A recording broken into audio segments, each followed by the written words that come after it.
That is a truly embarrassing moment. Okay, what about anyone else? How about this? And I'm going to ask something a little bit more specific in regards to a moment of embarrassment, a moment of failure, a moment of pain. Has anyone in the room tried out for something? Tried out for a baseball team, tried out for a basketball team, tried out to run for a particular office in school, or tried to go for something, maybe, I don't know, homecoming, Queen, King, whatever. Tried to do something, and you really were going for it, and it didn't work out for you. Maybe it's too tough to talk about right now. Anyone? Well, let me share with you. If you haven't, it's coming. I know. This is an encouraging message, by the way.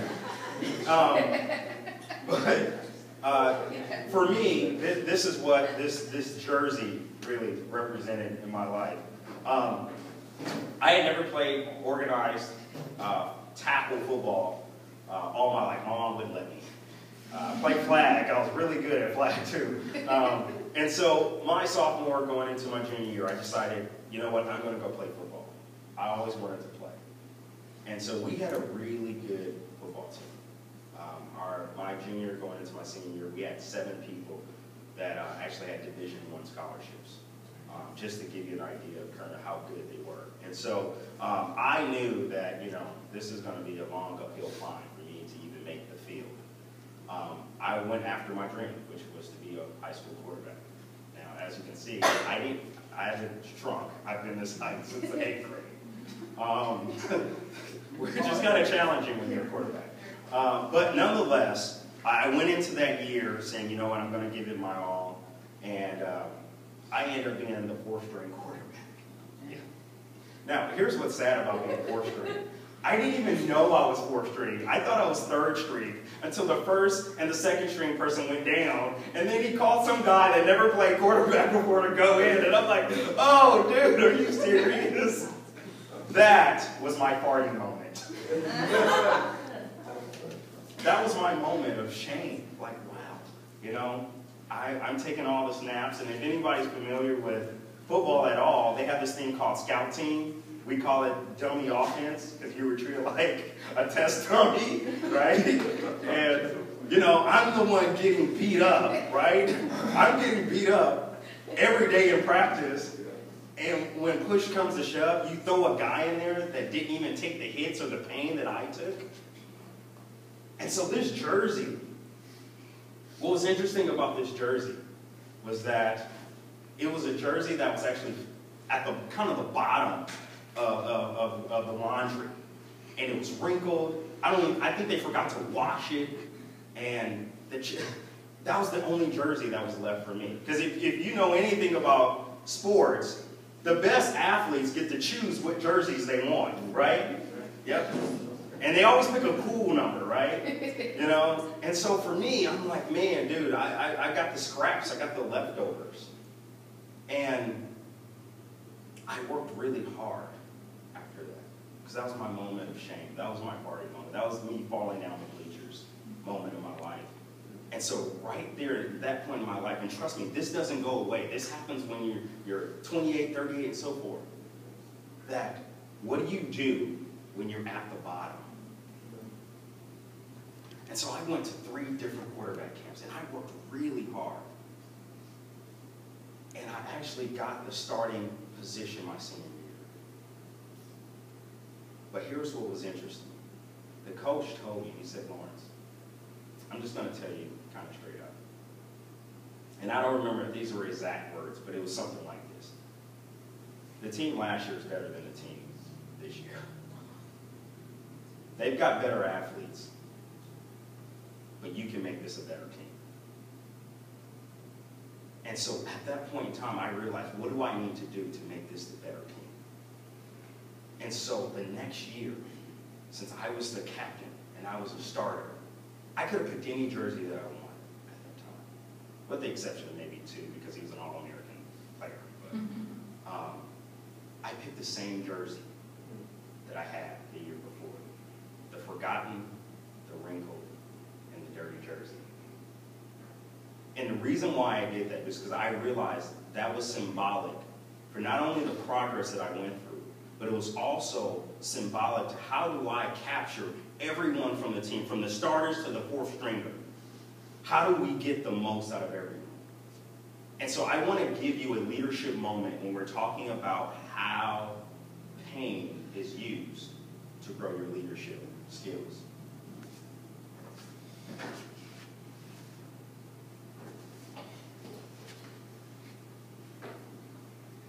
The pain that I experienced gave me a greater sensitivity to connect with others, confirm authenticity, and increase influence and get the most out of people. And I want to share this with you. As you experience these painful moments, these embarrassing moments, and trust me, if you talk to some adults in the room, they'll tell you that I had an embarrassing moment at work maybe last month, maybe last week, right? I believe, and I think it's safe for me to say this, I believe God uses these moments to say that I'm going to use your pain, I'm going to use your embarrassment, I'm going to use the thing that you were most insecure about. I'm going to use that for you to be sensitive enough for you to connect with someone on a deeper level than anyone else can connect with them, encourage them, motivate, and lead them beyond their current limitations. So harness those moments, treasure those moments, take those moments in. Oftentimes, and I know what that feels like, it's like, I don't want to use that moment. I don't even want to think about that moment. How am I going to use a moment that I try to pretend that didn't even happen in my life. But I know from experience, and I can share with you that moment of share, that time when you were rejected by that female or by that guy. God is going to use that moment to say that I'm going to allow that moment for you to connect with someone on a level that no one else can. So here's the third moment. The third moment for me, and remember I call this the meeting. And the meeting comprised of, here's my magnet coordinator. Okay, I was in a magnet program, my coordinator. Here's my coach. Here's my mom. And so here's my situation. I was the student body president of the school. And again, that started from the recalibrating in my 9th grade year. Refocusing, kind of a reprogramming kind of ideal of like, you know what, I'm going to go from these being my priorities to this being my priorities. So, being the student body president, being the captain of the football team, being in an honors program, I was at a point in my life and I'm like, dude, this is too much. And maybe some of you guys in the room right now are kind of experiencing the same thing, that you've got so much demand on your life right now for you to excel. You're wearing so many different hats right now. And everyone thinks the world of you. But you're sitting here thinking like, I just don't know if I have the goods to keep this up. I feel like I'm about to crack under pressure. And that's where I was. And so what I used to do, I would go to my magnet coordinator and I would complain about the coach. How extra time that he's making me spend in the film room, or how much extra work that I feel like I had to do. And then I'll run to my coach and I'll say, dude, do you realize I'm in 4 honors classes and I've got trig and I've got, physics. And I'm like, dude, how am I going to do all that and still be able to lead this football team? And we're supposed to be the #1 team in the city. How am I going to successfully lead this team when I've got all this work to do? And then I've got my mom. And I'm just like, Mom, you just don't get it. You really just don't get it. You don't understand the kind of pressure. Right? Can you relate? And so they have this meeting. Said, okay, Lawrence, we hear you complaining time and time again. We're going to have this meeting. We're going to bring everyone together. And we're going to discuss how we can make adjustments or how we can make this work. And so everyone gets in this room. And I'm not going to tell you the whole story of what happened in this meeting, but I'll tell you this. It didn't work out for me. They pretty much consistently said the same thing. Lawrence, we believe in you. Lawrence, we know you can make it. Lawrence, we know you can do this. And I'll tell you, the critical moment of this meeting happened when I did something and they all caught on. What I did was, I compared my life to everyone else's. Can you relate to that? We're like, well, Mom, I mean, such and such is not in honors classes. And I'm talking about somebody on the football team. They're not in honors classes, so they don't, I mean, how am I, why can't I just be like them? And then I'm talking to the people, my magnet coordinator says, well, everyone in this magnet program, or any of them on the football team, better yet, do any of them start? Yeah, that was tough, right? And so what I was doing was I was comparing my life with someone else's. And the growth in the leadership moment for me was, they said it almost in unison. They said, Lawrence, what do they have to do with you? And what I realized, the leadership hindrance that not only do we face in high school, but you face in life, is when you start comparing your life to someone else's. You will never get the most out of yourself. You'll never see your potential or your full capability when you're looking at someone else's life. And so what they were telling me was, Lawrence, you're too busy focusing on what other people are doing, and you're not paying attention to what you can do. And so the goal for me was to kind of put on the blinders and say, you know what? You're right. I've got to focus on me, and I've got to focus on possibly setting a new trail. And I think everyone in this room is set on that same course. That you're supposed to set a trail. That your road is not supposed to be like everyone else's road.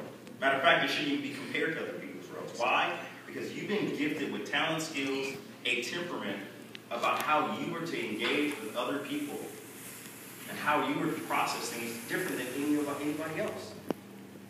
So how can I compare when we're not even part of the same makeup? It doesn't make sense. It's actually unwise for me to do that. And so those were the moments, and I want to just recap. So it was about me making good decisions, learning how to make good decisions. It was about learning from pain and failure. And it was about a group of people who saw more in me than I saw in myself. And what that meant was, I need to stop comparing, and I need to stay focused. And I'll tell you right now, that even in my adult life, I see people still struggling with good decisions as an adult.